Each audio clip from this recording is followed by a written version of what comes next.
네, 오늘은 마가복음 강해 설교가 아니라 오늘은 수련회를 앞두고 함께 우리가 베델로 올라가자라는 제목으로 함께 은혜를 나누고자 합니다.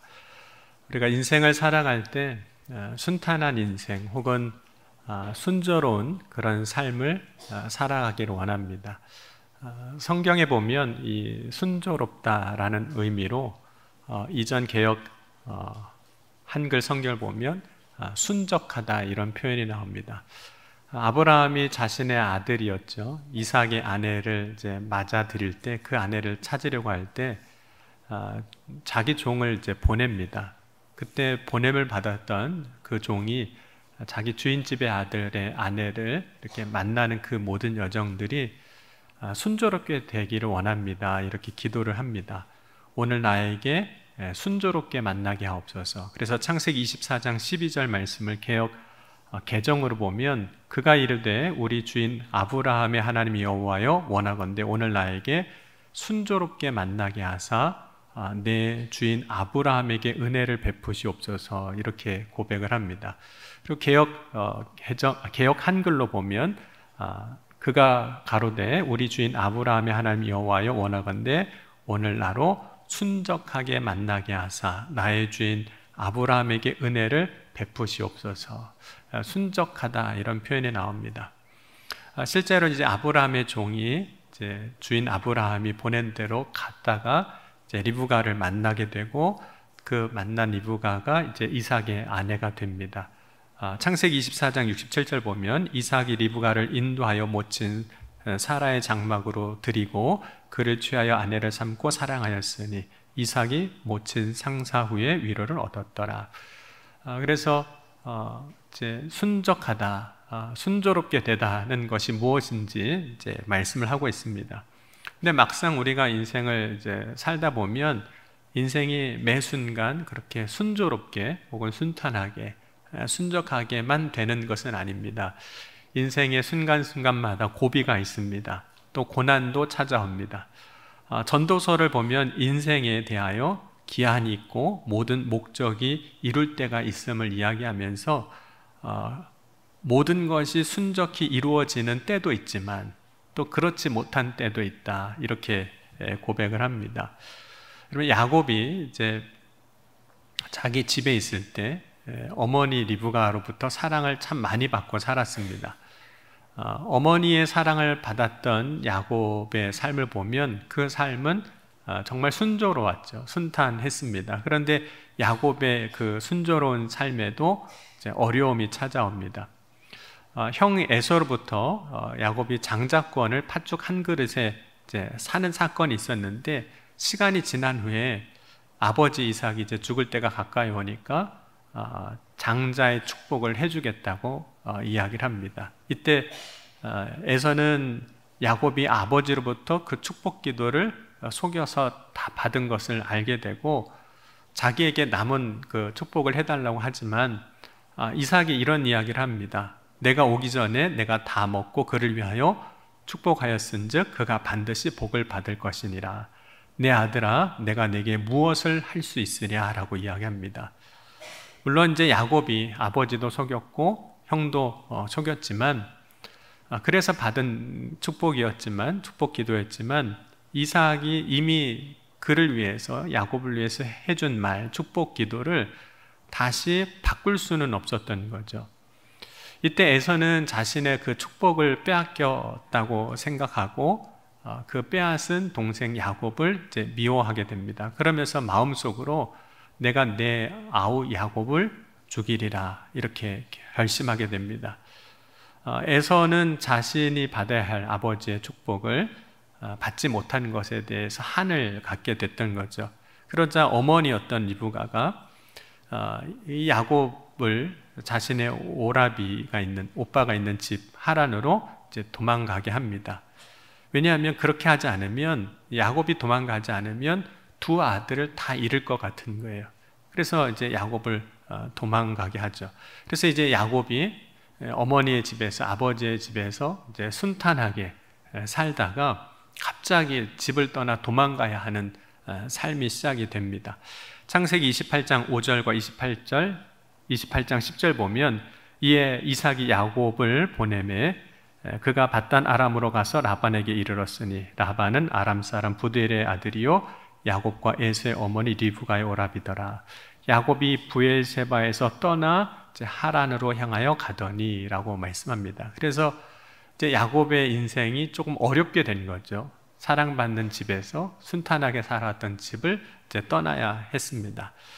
야곱에게 있어서 고향을 떠난다는 것은 이제 낯선 곳으로 가는 거죠. 야곱이 고향을 떠나 낯선 곳으로 간다는 것은 이제 그의 인생이 순탄했던 길에서 어려운 길로 가고 있는 것을 의미합니다. 여러분, 우리가 집을 보통 이제 안정된 곳, 안식처라고 이야기합니다. 그럼에도 불구하고 야곱은 홀로 그 안정되게 살았던 집을 떠나게 됩니다. 야곱이 집을 떠날 때 어느 날 베델에 이르게 됩니다. 베델은 야곱이 의도해서 혹은 계획을 가지고 가고자 했던 그런 곳은 아닙니다. 야곱은 외삼촌 라반의 집을 가기 위해서 도망가는 길에 부엘세바를 떠나서 가는 길 위에 있는 그런 곳이 베델이었습니다. 이전에 이 베델은 루스드라라고도 불리기도 했는데 야곱에게 베델은 그저 지나가는 길에 만나는 한 장소 혹은 성읍일 뿐입니다. 하지만 그 지나가는 길에 만나는 그 베델이 야곱의 인생에 있어서는 의미 있는 곳으로 바뀌게 됩니다. 아브라함이 하나님의 말씀을 따라 하란을 떠나서 이제 가나안 땅으로 갈 때 드디어 가나안 땅에 도착하고 베델에서 제단을 쌓습니다. 창세기 12장 7절과 8절 보면 여호와께서 아브람에게 나타나 이르시되 내가 이 땅을 내 자손에게 주리라 하신지라 자기에게 나타나신 여호와께 그가 그곳에서 제단을 쌓고 거기서 베델 동쪽 산으로 옮겨 장막을 치니 서쪽은 베델이요 동쪽은 아이라 그가 그곳에서 여호와께 제단을 쌓고 여호와의 이름을 부르더니 라고 말씀합니다. 그러니까 베델이라는 곳은 야곱 이전에 아브라함에게 있어서도 자신의 신앙을 고백하는 그런 장소였습니다. 야곱이 이제 드디어 베델에 이르게 됐습니다. 이때까지만 해도 야곱에게 베델은 뭐 특별한 곳이 아니죠. 베델에 대한 특별한 인식이 야곱에게 있었던 것은 아닙니다. 오히려 야곱이 베델에 올라오기까지 집을 떠날 때 그 두려움, 앞으로 홀로 살아가야 하는 것에 대한 두려움만 가득했습니다. 그리고 그 두려움 속에서 밤을 맞이하고 이제 잠을 자게 됩니다. 그때 야곱은 베델에서 돌로 베개를 삼아 잠을 잤는데 꿈을 꾸게 됩니다. 그 꿈에서 하나님의 사자가 오르락 내리락 하는 것을 보았고 하나님께서 그를 위해서 야곱에게 말씀하시는 것을 이제 듣게 됩니다. 이때 야곱이 이제 하나님이 주시는 야곱을 향한 축복의 약속들을 듣게 되는데 우리 창세기 28장 13절에서 15절을 같이 한번 읽어보겠습니다. 또 본즉 여호와께서 그 위에 서서 이르시되 나는 여호와니 너의 조부 아브라함의 하나님이요 이삭의 하나님이라 내가 누워있는 땅을 내 자손이 땅의 틀 끝까지 되어 내가 서쪽과 동쪽과 북쪽과 남쪽으로 퍼져갈지며 땅의 모든 족속이 너와 내 자손으로 말미암아 복을 받으리라. 내가 너와 함께 있어 내가 어디로 가든지 너를 지키며 너를 이끌어 이 땅으로 돌아오게 할지라. 내가 네게 허락한 것을 다 이루기까지 너를 떠나지 아니하리라 하신지라. 야곱이 자신이 돌베개 삼아서 누웠던 그 자리, 그곳이 하나님이 계시는 곳임을 알게 됩니다. 뿐만 아니라 야곱의 그 육신의 눈에는 보이진 않지만 하나님이 지금까지 야곱 자신과 함께하고 계셨구나. 그리고 앞으로도 함께 하실 거라는 그 약속을 이제 깨닫게 됩니다. 하나님이 계시기 때문에, 하나님이 계신 곳이기 때문에 이제 그곳의 이름을 이제 하나님의 집이라는 의미를 갖고 있는 베델이라고 부르게 됩니다. 야곱은 그 하나님을 만나고 자신의 믿음의 고백과 함께 하나님께 서원을 합니다. 베델에서 자신의 믿음을 이제 고백하는 거죠. 28장 20절과 22절 같이 읽겠습니다. 야곱이 서원하여 이르되 하나님이 나와 함께 계셔서 내가 가는 길에서 나를 지키시고 먹을 떡과 입을 옷을 주시어 내가 평안히 아버지의 집으로 돌아오게 하시오면 여호와께서 나의 하나님이 되실 것이요 내가 기둥으로 세운 이 돌이 하나님의 집이 될 것이요 하나님께서 내게 주신 모든 것에서 10분의 1을 내가 반드시 하나님께 드리겠나이다 하였더라. 야곱이 베델에서 이런 고백을 하는데 이 고백은, 이 믿음의 고백은 누군가에 의해서 억지스럽게 하는 고백이 아닙니다. 너 이렇게 해야 돼, 이렇게 해야만 하는 거야 라고 해서 하는 게 아니에요. 야곱 스스로가 하나님을 만나고 자기의 믿음을 고백하는 겁니다. 그것이 이제 베델에서 이루어지는 거죠. 야곱에게 있어서 첫 번째 베델인 겁니다. 근데 이 야곱에게 있어서 이 첫 번째 베델은 스스로 찾아온 것은 사실 아니죠. 야곱은 이 베델에 어쩔 수 없이 오게 됐습니다. 하지만 어쩔 수 없이 오게 된 그곳에서 자신 스스로가 하나님 앞에 서는 곳이 되고 자신의 믿음, 신앙 고백을 드리는 곳이 되었습니다. 그러니까 야곱에게 베델은 하나님을 만나는 장소였던 거죠. 여러분, 때로는 우리가 인생을 살면서 어떤 압력에 의해서 우리가 움직이게 돼요. 그러니까 나의 의지나 내 뜻과 상관없이 다른 어떤 힘에 의해서 움직이게 되죠. 근데 그 힘이 때로는 불편하고 우리를 두렵게 하고 우리를 힘들게 하는 힘이 될 수 있지만 그 힘이 하나님을 경험하는 은혜의 자리로 이끌기도 한다는 거예요. 그래서 야곱이 베델로 올라오게 된 것, 스스로 처음에 올라온 건 아니지만 어쩔 수 없이 도망가는 길에 올라온 베델이지만 그 베델로 올라오게 된 것이 야곱의 인생을 돌아보면 결코 후회할 일이 없는 하나님이 주시는 은혜의 사건이 되게 하신 겁니다. 그럼 우리가 인생을 살다 보면 내 의지와 상관없이 내가 가게 되는 곳이 있습니다. 나를 어떤 곳으로 몰아가는 어떤 사건도 있고 힘도 있습니다. 그렇게 할 수밖에 없는 어떤 일을 만난다 할지라도 그것 때문에 우리가 두려워하거나 슬퍼하거나 괴로워할 것이 없습니다. 야곱이 집을 떠날 때 많은 감정과 생각들이 있었을 겁니다. 도망가는 그 상황에서 야곱도 짐을 떠날 때 두려웠을 것입니다. 하지만 야곱이 베델에서 하나님을 만나는 기쁨을 누리게 됩니다. 여러분, 하나님은 우리가 인생 중에서 만나게 되는 슬픔이나 괴로움으로 혹은 우리의 인생 중에 만나는 두려움이 그냥 두려움으로 끝나지 않게 하십니다. 그것이 변하여 기쁨이 되게 하시고 그것이 변하여 감사가 되게 하시고 그것이 변하여 우리의 인생의 소망이 되게 하여 주실 줄 믿습니다. 근데 그 일이 어디에서 지금 일어났냐면 베델에서 이루어진 겁니다. 그럼 믿음의 사람에게 있어서 하나님을 만나는 어떤 사건, 그런 경험들은 굉장히 중요한 일입니다. 왜냐하면 이 사건을 통해서 결국에는 우리의 삶이 변화되고 바뀌기 때문입니다. 다메섹으로 가던 사울이 부활하신 예수님을 만납니다. 그리고 그때 사울이 변하여 바울이 되었습니다. 나의 삶에 있어서 하나님을 만났던 곳은 나의 인생에 있어서 전환점이 되는 거죠.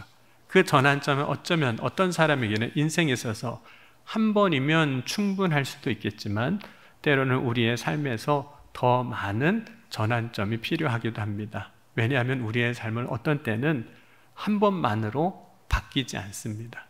한 번으로 바뀌면 참 좋은데 한 번으로만 바뀌지 않아요. 야곱이 이제 베델을 거쳐서 이제 하란에 도착합니다. 그리고 그 하란에서 20여 년간을 생활을 합니다. 야곱의 삼촌 라반의 집 곧 하란에 있는 동안 어려움이 없지는 않았어요. 왜냐하면 외삼촌 라반이 야곱을 계속 속입니다. 창세기 29장 25절 보면 야곱이 아침에 보니 레아라 라반에게 이르되 외삼촌이 어찌하여 내게 이같이 행하셨나이까? 내가 라헬을 위하여 외삼촌을 섬기지 아니하였나이까? 외삼촌이 나를 속이심은 어찌 됨이니까? 물론 나중에 라반도 야곱을 향해서 내가 나를 속였다라고 말하기도 합니다. 그런데 야곱은 자신이 받아야 할 임금을 받지 못하고 대신 결혼하는 조건이었는데 결혼할 때도 또 속아서 결혼하게 되는 거죠. 그럼에도 불구하고 하나님은 베델에서 약속하신 대로 야곱에게 복을 주셔서 번창하게 하시고 그의 소유가 많아지게 하셨습니다. 때로는 안 되는 것 같고 속는 것 같지만 결국 하나님이 말씀하신 대로 이루어졌다는 거예요.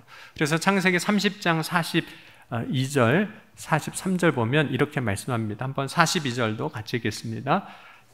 약한 양이면 그 가지를 두지 아니하니 그렇게 함으로 약한 것은 라반의 것이 되고 튼튼한 것은 야곱의 것이 된지라.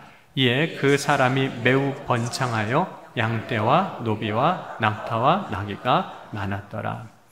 심지어 외삼촌 라반의 아들들은 야곱이 잘 되는 걸 보고 번창하는 것을 보고 야곱이 우리 아버지의 소유를 다 빼앗고 우리 아버지의 소유로 말미암아 이 모든 재물을 모았다라고 이야기를 할 정도였습니다. 뿐만 아니라 야곱이 이렇게 번창하니까 외삼촌 라반이 야곱을 쳐다보는데 안색이 전과 같지 않은 거예요. 여러분 20년이라는 시간을 외삼촌 라반의 집에서 보내면서 다시 고향으로 돌아가게 됩니다. 그런데 야곱이 다시 고향으로 돌아갈 때에는 고향을 떠날 때, 도망 나와서 떠날 때와 조금 다른 모습으로 고향으로 돌아갑니다. 고향을 떠날 때에는 형 에서가 야곱을 죽이려는 어떤 상황, 나를 압박하는 어떤 상황들 때문에 이제 고향을 떠나게 되죠. 그것이 나를 움직이는 힘이었습니다. 물론 야곱이 이제 하란에서 다시 고향으로 돌아갈 때 상황이 없었던 건 아니에요. 우리가 방금 읽었던 것처럼 외삼촌을 보니까 안색이 달라요. 나를 쳐다보는 눈빛이 벌써 다른 겁니다. 그러나 그것만으로 상황 때문에 외삼촌 라반의 날 쳐다보는 눈이 달라서 그래서 이제는 가야겠다. 여기서 못 살겠네. 그러고 떠나는 것은 아니라는 겁니다. 그래서 창세기 31장 2절과 3절 한번 같이 보겠습니다. 31장 2절 3절입니다. 야곱이 라반의 안색을 본즉 자기에게 대하여 전과 같지 아니하더라. 여호와께서 야곱에게 이르시되 내 조상의 땅 내 족속에게로 돌아가라. 내가 너와 함께 있으리라 하신지라. 그러니까 야곱이 이제 하란을 떠나서 다시 고향으로 돌아가게 되는 것은 나를 압박하는 어떤 상황 때문에 밀려서 가는 게 아니라는 거예요. 야곱은 하나님이 나에게 말씀하실 때 그 말씀을 따라서 이제 하란을 가는 겁니다. 그래서 31장 3절에 여호와께서 야곱에게 이르시되 하나님이 말씀하신 거죠. 브엘사바를 떠나 하란에 이를 때 베델에 있었던 것처럼 하란을 떠나 고향으로 가는 길에도 베델이 있습니다. 그런데 야곱은 고향으로 돌아가는 길에서 이제 브니엘에서 하나님을 경험하죠. 야곱이 브니엘에서 씨름할 때 하나님이 형 에서의 마음을 돌리셨고 야곱은 형 에서와 이제 화해하게 됩니다. 하지만 야곱은 그곳에서 곧장 고향으로 가지 않고 이제 숲곳에 더 머물게 됩니다. 그리고 그곳에서 머물다가 딸 디나로 인해서 사건이 일어나고 그 사건이 이제 야곱의 가족의 위기가 됩니다. 그때 그 위기 상황을 야곱이 이렇게 이야기도 했습니다. 창세기 34장 30절을 보면 야곱이 시므온과 레위에게 이르되 너희가 내게 화를 끼쳐 나로 하여금 이 땅의 주민 곧 가나안 족속과 브리스 족속에게 악취를 내게 하였도다. 나는 수가 적은즉 그들이 모여 나를 치고 나를 죽이리니 그러면 나와 내 집이 멸망하리라. 그러니까 위기를 또 만나게 된 거예요. 나와 내 집이 멸망하리라고 말할 정도로. 이 위기 상황 때 야곱은 자기 가족들에게 이런 이야기를 하게 되는 겁니다. 오늘 35장 1절입니다. 35장 1절도 같이 읽겠습니다. 하나님이 야곱에게 이르시되 베델로 올라가서 거기 거하며 내가 내 형 에서의 낯을 피하여 도망하던 때에 내게 나타났던 하나님께 거기서 단을 쌓아라 하신지라.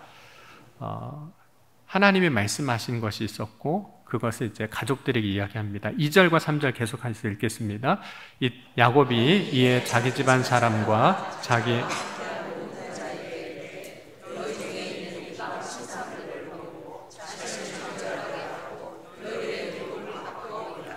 우리가 일어나 베델로 올라가자 내 환난 날에 내게 응답하시며 내가 가는 길에서 나와 함께 하신 하나님께 내가 거기서 제단을 쌓으려 하노라 하며. 그래서 야곱이 이제 베델로 갑니다. 근데 첫 번째로 올라갈 때하고는 좀 달라요. 그러니까 첫 번째는 어쩌다가 보니까 억지로 도망 나오다가 그냥 가게 된 곳이 베델이었다면, 야곱의 인생에서 두 번째 베델은 올라가는 거예요. 내가 하나님의 말씀을 듣고 올라가는 겁니다. 근데 야곱이 베델에 올라갈 때마다, 야곱이 베델에 있을 때마다 하나님은 그 야곱의 삶에 역사해 주셨어요. 그래서 결국에는 이 야곱의 길이, 야곱이 이제 고향으로 돌아오는 길이 형통하게 하십니다. 순적하게 하셔요. 그래서 35장 5절을 보면 이렇게 말씀합니다. 35장 5절도 같이 읽겠습니다. 그들이 떠났으나 하나님이 그 사면 고을들로 크게 두려워하게 하셨으므로 야곱의 아들들을 추격하는 자가 없었더라.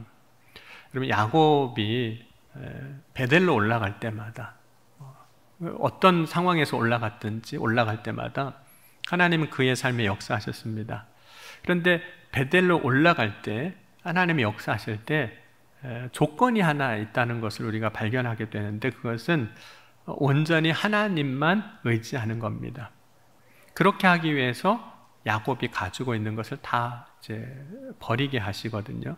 그리고 야곱이 이제 첫 번째 베델로 올라갈 때 이제 급히 도망가는 상황이었기 때문에 사실은 뭔가 많은 것을 가지고 가기는 어려운 상황입니다. 그런데 두 번째 베델에 올라갈 때는 이제 라반의 집을 떠날 때 많은 재산을 가지고 와서 나왔지만, 그 집에 있었던, 그래서 정말 의지가 될 만한 것들은 다 버리게 됩니다. 그 다 버리게 되는 것을 이제 상수리 나무 아래 묻고 올라가게 되는 거죠. 우리 4절을 보면 그들이 자기 손에 있는 모든 이방 신상들과 자기 귀에 있는 귀고리들을 야곱에게 주는지라 야곱이 그것들을 세겜 근처 상수리 나무 아래 묻고, 나중에 와서 다시 가져가려고 묻어놓는 게 아닙니다.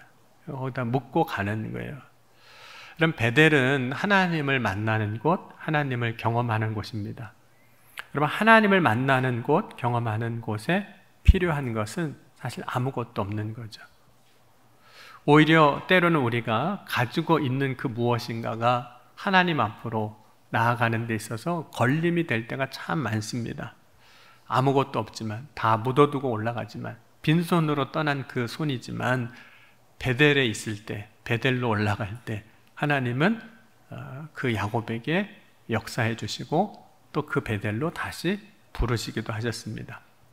그래서 창세기 35장 15절을 보면 하나님이 자기와 말씀하시던 곳의 이름을 베델이라 불렀더라, 이렇게 말씀합니다. 그럼 야곱에게 있어서 베델은 어떤 의미일까요? 야곱의 첫 번째 베델, 그리고 두 번째 베델, 다 하나님을 경험하는 것, 만나는 곳입니다. 그럼 오늘도 우리가 신앙생활을 하면서 하나님을 만나는 곳이 있다면 그곳을 우리는 베델이라 부를 수 있습니다. 하나님을 만나는 곳, 그곳은 하나님이 계신 곳이죠. 물론 베델이라는 지명을 가진 어떤 특정한 지역이 아니라 할지라도 우리가 믿음으로 살아가는 삶의 여정 가운데 하나님을 경험하는 사건이 있는 그곳이 나에게 있어서는 베델이 되는 겁니다. 그러니까 사울과 같은 경우에는 이제 다메섹으로 가는 그 길 위에서 부활하신 주를 만나는데, 그 길 위가 사울에게는 베델이 되는 거죠. 여러분, 야곱은 자신과 자신의 아내, 자녀들, 자신이 소유하고 있는 모든 종들에게 오늘 베델로 올라가자, 이렇게 말합니다. 베델로 올라간다는 것에 대해서 야곱이 아닌 다른 사람들은 그 의미를 잘 모를 겁니다. 왜 베델로 올라가야 되는 건지, 도대체 베델로 올라가는 게 뭔지. 베델을 올라가는 것은 아마 주변 다른 가족들은, 사람들은 야곱에게만 특별한 장소라고 생각할 수도 있습니다. 왜냐하면 그 당시 야곱이 말한 베델은 특정한 장소의 베델이기도 했거든요. 하지만 야곱이 베델로 올라가자는 것은 내가 만난 하나님이 계시는 곳으로 너희도 같이 가자, 이런 의미가 있는 겁니다. 야곱과 그의 온 가족이 베델로 올라가는 것은 이전에 야곱의 삶에, 나의 삶에 찾아오시고 말씀하시고 은혜를 주셔서 내 삶의 어려움 가운데 길을 여셨던, 형통하게 하셨던, 순적하게 하셨던, 순탄하게 하셨던 그 하나님을 만나러 가자는 고백이고 초청이기도 한 겁니다. 그러면 이스라엘 백성들이 이제 예루살렘에 올라갑니다. 왜냐하면 예루살렘은 솔로몬 성전 이후에 하나님이 계시겠다고 하신 곳이기 때문입니다. 그래서 이스라엘 백성들이 예루살렘에 올라가는 것은 그 성전에 계시는 하나님을 만나는 겁니다. 이스라엘 백성들이 하나님을 만난다는 것은 저와 여러분이 예배 시간 이렇게 얼굴을 대하고 만나는 것과 같은 대면하는 것을 의미하진 않습니다. 하나님을 만난다는 것은 그곳에서 하나님을 경험하는 거예요.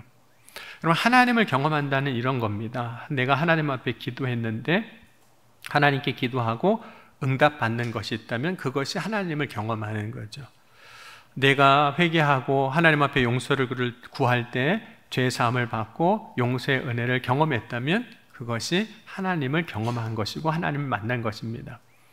뿐만 아니라 우리가 신앙생활하면서 경험하게 되는 여러 가지 은혜 체험들, 여러 가지 신비들 다 하나님을 경험하는 것입니다. 또한 하나님이 우리에게 말씀하실 때 우리의 내면에 성령을 통해서 말씀하실 때 그 음성을 듣는 것, 그것이 하나님을 경험하는 겁니다. 그런데 그 하나님을 경험하는 그곳이 저와 여러분에게는 야곱의 그 베델이 되는 거죠.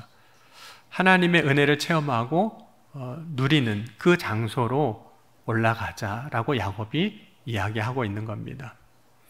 야곱이 베델로 올라가는 것은 하나님을 만나는 것입니다. 물론 하나님을 만날 때 야곱의 인생을 보면 문제가 다 해결이 되죠. 그러나 우리가 하나님을 경험하는 것 단지 문제를 해결하기 위한 수단은 아닙니다. 하지만 하나님을 경험할 때 하나님이 우리의 삶에 역사하심으로 우리의 삶을 열어주시고 순적하게 하시고 순탄하게 하시는 그 은혜를 경험하게 하여 주실 줄 믿습니다. 네, 오늘 여기까지 설교를 한 이유는 내일 전교인 수련회가 있기 때문입니다. 여러분에게 수련회가 베델이 될 수 있기를 주의 이름으로 간절히 소원합니다. 그것이 하나님을 만나고 경험하는 곳이 되기를 원합니다. 그럼 분명히 하나님은 우리가 구할 때 만나주시는 분이세요. 우리가 소망할 때 우리의 삶에 역사해 주시는 분입니다. 여러분, 수련회가 그냥 정기적으로 돌아오는 교회 행사가 되지 아니하고 여러분 자신이 하나님의 은혜를 경험하는 놀라운 축복의 자리가 될 수 있기를 바랍니다. 그러므로 하나님이 계시고 만나주시는 베델로 올라가십시다. 베델에서 야곱의 길을 순적하게 하신 것처럼 우리의 삶에도 그 베델로 올라갔을 때 우리의 일상으로 돌아와 보니 하나님께서 우리의 삶의 길도 열어주시고 순탄하게 하시고 순적하게 하시는 은혜를 누리게 하여 주실 줄 믿습니다. 그렇게 역사하실 주님을 믿고 지금껏 내가 의지했던 것, 내가 붙잡고 있었던 것 있었다면 한번 야곱이 그 상수리 나무 아래 묻어두고 간 것처럼 이거 내가 의지하지 않겠습니다. 묻어두고 간 것처럼 저와 여러분이 하나님 앞으로 나아갈 때, 베델로 올라갈 때 오직 주님만 바라보고 주님을 의지하며 나아가실 수 있기를 주님의 이름으로 축원합니다. 기도하시겠습니다. 우리 함께 기도하실 때 오늘 주님 나의 인생에도 야곱의 삶에 있게 하셨던 그 베델이 있게 하여 주옵소서. 주님 만나는 은혜가 있게 하시고 주님 역사하신 은혜가 있게 하셔서 우리 안에 삶에 있었던 모든 일들이 길이 열리게 하시고 순적하게 하시고 형통하게 하시는 그 놀라운 은혜의 축복을 우리의 삶에도 경험하게 하여 주옵소서. 이 시간 함께 통성으로 기도하시겠습니다. 지금도 살아계시고 역사하신 하나님 아버지 감사합니다. 오늘 이 아침에도 야곱에게 베델을 주신 것처럼 오늘 이 시간 우리의 인생에도 베델을 허락하여 주옵소서.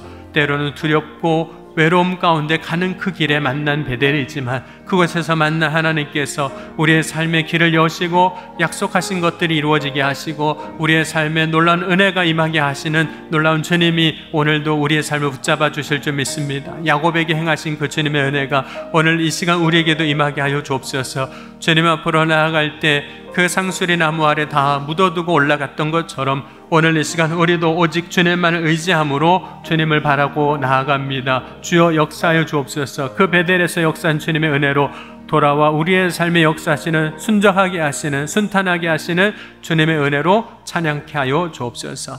사랑해 주님 감사합니다. 야곱에게 베델이 있었던 것처럼 오늘 우리의 인생에도 베델이 있게 하여 주옵소서. 그 베델을 통해서 우리의 삶에 순적하게 하시는 순탄하게 하시는 은혜가 임하게 하여 주옵소서. 그 베델로 올라갈 때 우리가 의지했던 거 다 묻어두고 올라간 것처럼 오늘 이 시간 주님을 구하고 바랄 때 세상 것 의지하지 아니하고 주님만 바라고 믿음의 소망을 가지고 나아갈 때 주님의 역사를 경험케 하여 주옵소서. 오늘 간절히 소망하며 주님 앞에 부르짖은 것 주님께서 이루어 주실 것을 믿사오며 사랑이 많으신 우리 주 예수 그리스도의 이름으로 감사하며 간절히 기도하옵나이다. 아멘.